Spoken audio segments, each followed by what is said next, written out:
আসসালামু আলাইকুম বন্ধুরা, তোমরা সবাই কেমন আছো?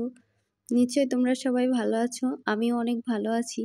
আজ তোমাদের সাথে শেয়ার করব একটা সুন্দর মুহূর্ত। তো বন্ধুরা, আমি এসেছি বঙ্গবন্ধু সামরিক জাদুঘরে।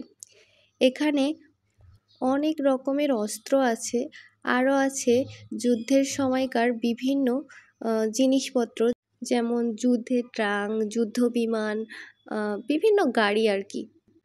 আরও আছে বিমান বাহিনীদের কিছু প্রতিচ্ছবি, সেনাবাহিনী, তারপর নৌবাহিনী, সব কিছু মিলেই আসলে অনেক সুন্দর এই জায়গাটা। খুবই ভালো লাগছে ঘুরে আমার। আশা করি তোমরা যদি এখানে আসো তোমাদেরও খুবই ভালো লাগবে।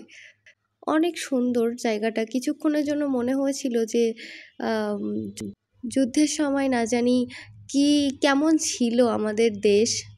তো বন্ধুরা, আজকের মতো এখানেই শেষ করছি। আল্লাহ হাফেজ, তোমরা সবাই ভালো থাকো।